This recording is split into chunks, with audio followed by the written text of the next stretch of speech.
Mama. Mama. Please. Baby, nakita na niya yung bear na hawak mo.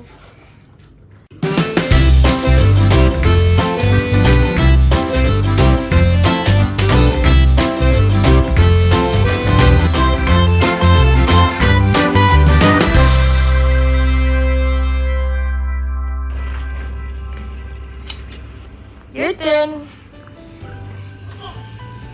Ba't naman nakatayo ka mag-prepare, Dad? Dad, tummy, tummy. Tapos pa kami.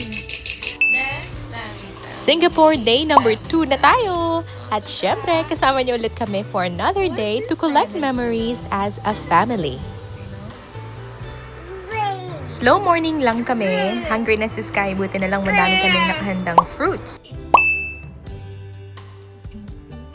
And pinatry namin si Sky ng Cerelac pero hindi niya nagustuhan.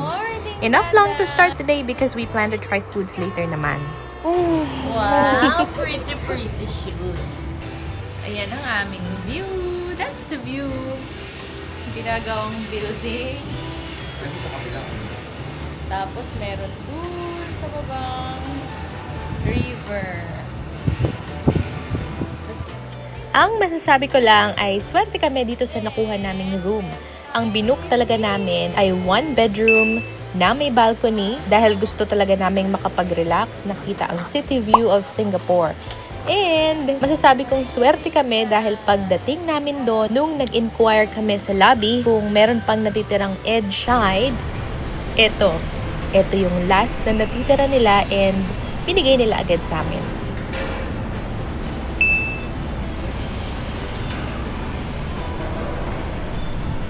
Pinayagan din kami ng hotel boss na mag-early check-in. Supposedly, 2 p.m. ang check-in namin pero nakapag-check-in kami ng 9 o'clock in the morning. Sa mama, bawal buhatin. Si Sky, bawal buhatin. Natakot si mami. Simple lang ang agenda namin for today. Number 1, slow morning. Walang magmamadali. Enjoy lang ang pagising, no pressure para less agad ang stress for the day. Iba na kasi kapag may kasamang baby, di ba? Alam yan ng mga mommies out there. Number 2 is to explore Singapore via train and bus. Yes, we believe na mas memorable ang visit sa isang country kapag may experience din ang local commute at transport system nila, di ba?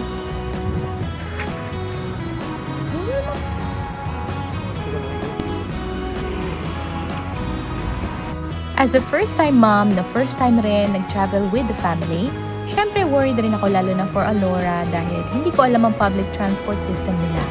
Pero nung nakita ko na pram-friendly ang mga bus and train, even ang mga stations, it made me feel more comfortable and at ease talaga.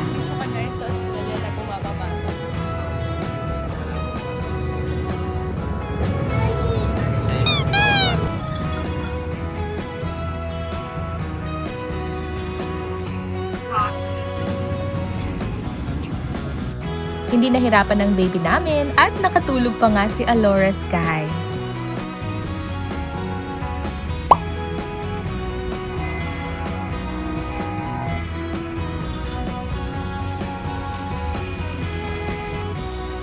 Alam nyo, another thing we're thankful for about this trip ay yung weather. Hindi sobrang init, and kung makikita nyo yung skies dito sa mga video namin, makulimlim and mahangin today. May light rainfall kasi kaninang umaga pero hindi naman lumakas ang ulan.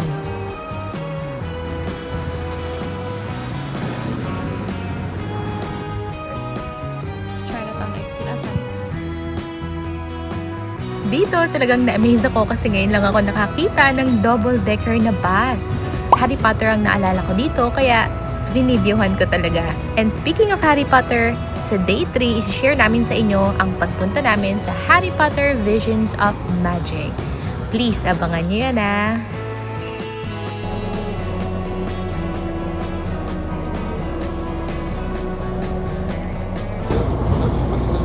Mic test! Dito kami ngayon sa papunta kami ngayon sa Sea Aquarium. Kaya lang, merong ganap si Terence. Ha? Anong boobs? Ay, tingnan pa naman mo sila. Merong may upuan sa taas.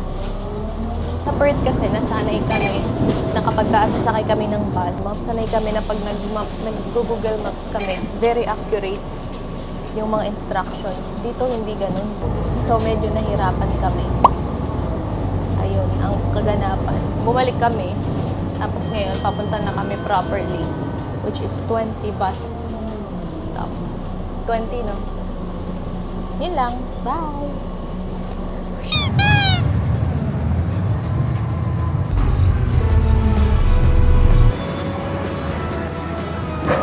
Hindi namin sinasadya pero na-timing nga pala na Chinese New Year celebration yung pagpunta namin dito. Kaya as much as possible, bago pa mag-end of January, pinuntahan na namin yung mga public places para hindi kami matapat doon sa sobrang daming tao.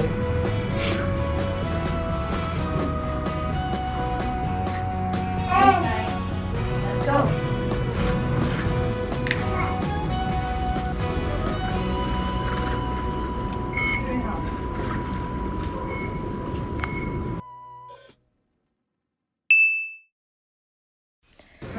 Kapag nag-travel talaga kayo sa Singapore, expect nyo na, sobrang daming lakaran. Lift again? Dami naman nating lift. Imagine nyo na lang kung walang lift. Ang hirap kapag may dala kayong baby, marami kayong gamit, and may stroller. Tip nga pala, just bring 1 to 2 toys na first time lang malalaro ni baby. Kaya si Alora dito, halos buong biyahe yung attention niya dito sa busy cube na ito. Nakataas pa yung paa mo. Ha? Sana yung chinelas mo. Tinabi na ni mama yung chinelas mo. Sinama nga pala namin sa itinerary na makatikim ng mga local snacks sila dito sa mga nadadaanan namin.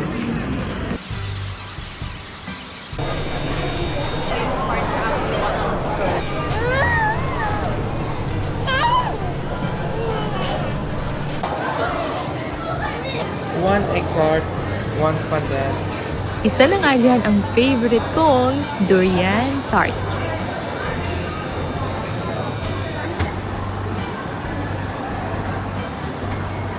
Ay, ito yung carrot cake. Gusto kong matry mo to. Nasabi nila yan ang sikat dito sa Singapore. Carrot cake. Pero wala siyang carrot. Mushroom and tapioca.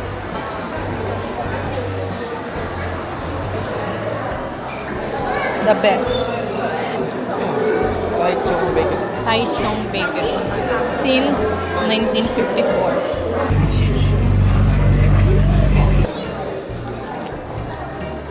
Careful.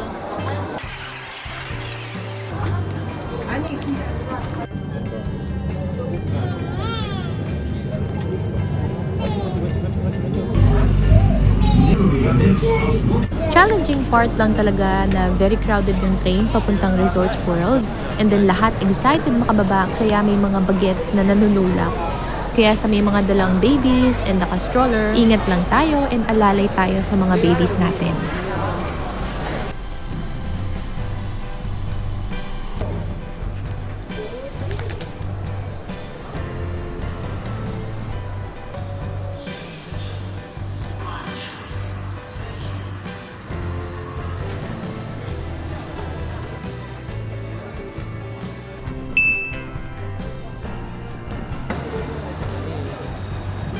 Excited ka, Daddy? Sa totoo lang, excited talaga kami ni Dada both para sa amin and para kay Sky. Excited kami sa mga pictures and videos na makikip namin and sa mga first time na ma-experience namin as a family. Nakakita rin kami ng chance para magpa-picture dito sa Universal Studios logo. Hindi kami papasok sa loob kasi hindi naman baby-friendly ang mga rides and mga activities, pero syempre, nagpa-picture pa rin kami para sa memories.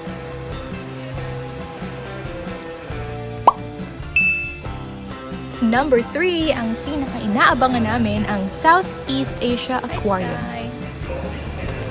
Ito talaga yung number 1 na inaabangan namin sa pagpunta ng Singapore dahil alam namin na dito matutuwa talaga si Alora Sky. Thank Yeah. you. Gigi.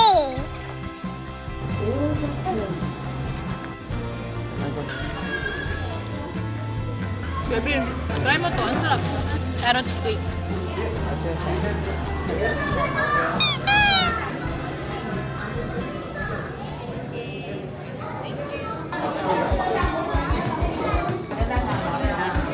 Happy naman ang anak ko.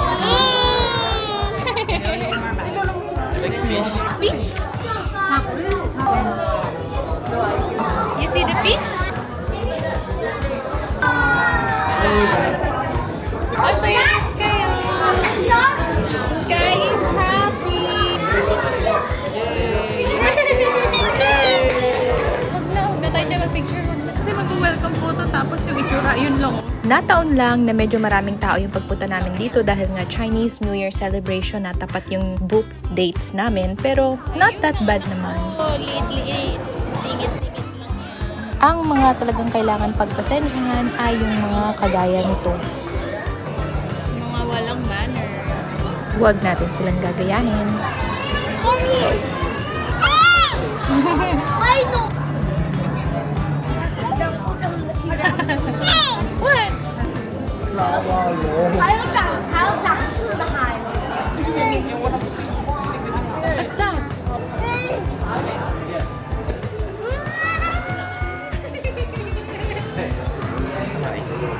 Ah, Sky is so happy. 1, 2, Sky! I will fish with me! Fishy. Kami nang basic niya fishy. Fishy ka? So big!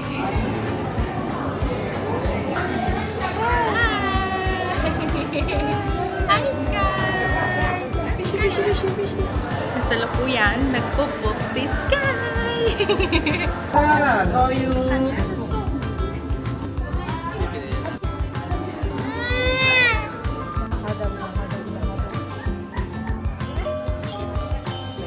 Do you know that song? Yang ini. That's Studio Ghibli.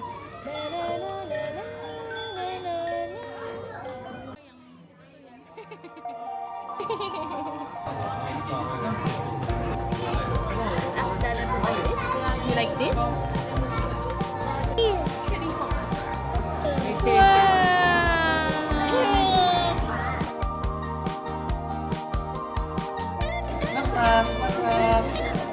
Hey.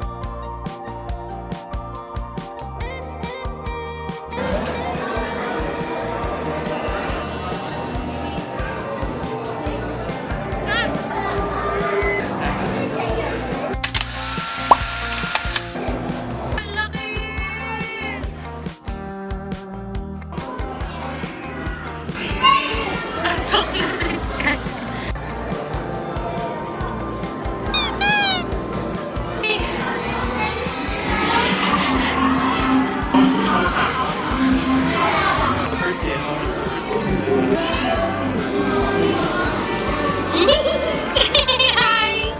Hello! I'm so cute!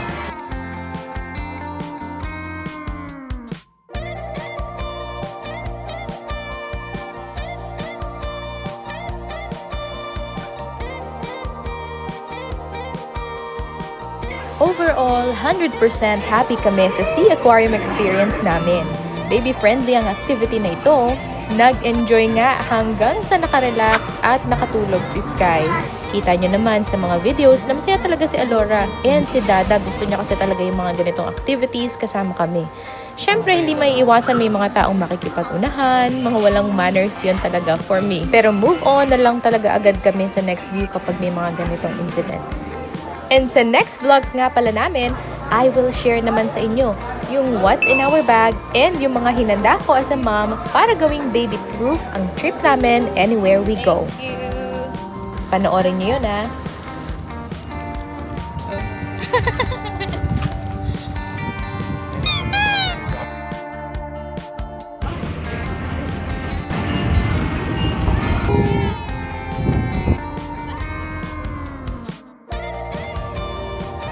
ni Sky.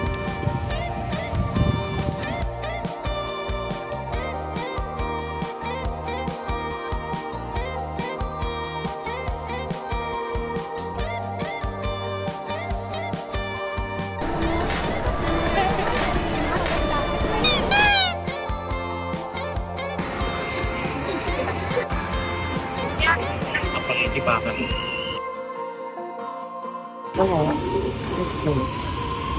Baby, hi! Sky!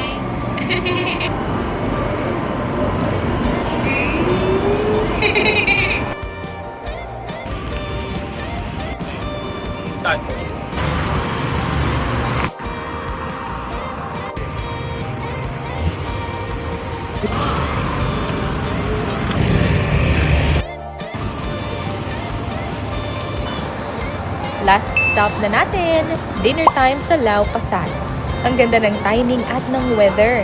Naglaan talaga kami ng time para sa Lau Pasat dahil ang daming tao at matagal ang pila for the food. Gutom na gutom and pagod na talaga kami dito dahil nga sa haba ng nilakad namin, and as a mom, di ba hinahanap mo yung parang proper meal talaga for the day, lalo na kapag breastfeeding ka. So dito nga pala si Dada yung in charge sa pagpili ng pagkain while ako naman yung in charge sa paghanap ng seat and pagbantay kay Sky habang naghihintay ng food. Video call muna kami kay Mamita habang naghihintay, and kung makikita nyo, inabot na talaga kami hanggang gabi. Ganon katagal maghintay ng food at umorder dito. Pero worth it naman dahil masarap talaga yung mga food nila dito. Lalo na kung food lover kayo kagaya namin and ni Sky. Natin parang ang sarap ng in-order. Isang challenge lang pala kapag may baby kayo at dito kayo kakain, medyo may mga part na talagang mausok dahil nga sa mga ihaw-ihaw. And naubos na nga yung battery ng dalawa naming electric fan na dala para lang hindi masyadong mausukan si Sky. Are you eating your favorite food?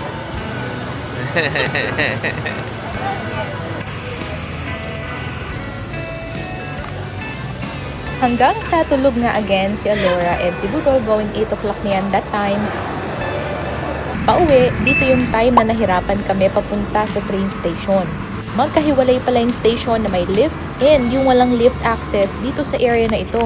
Kaya ang haba ng nilakad namin. Pagdating sa tamang platform, hirap pa rin hanapin yung lift papunta doon sa mismong train na sasakyan namin. Walang proper signage. Halos 1 oras ang naubos namin sa paghahanap. Lahat ng pinagtanungan pa namin, siguro mga 4 different people, hindi rin kami totally natulungan. And sa wakas, nakarating na rin kami dito sa aming train. And pagkabalik na namin dito sa hotel, nakapag-cleaning na yung housekeeping for the day. Nag-wash up na kami, nagkulitan ng konti dahil marami pang energy si Alora Sky, and nag-prepare na for bed. Milk. Yeah. Milk. Milk. Milk. Isn't it?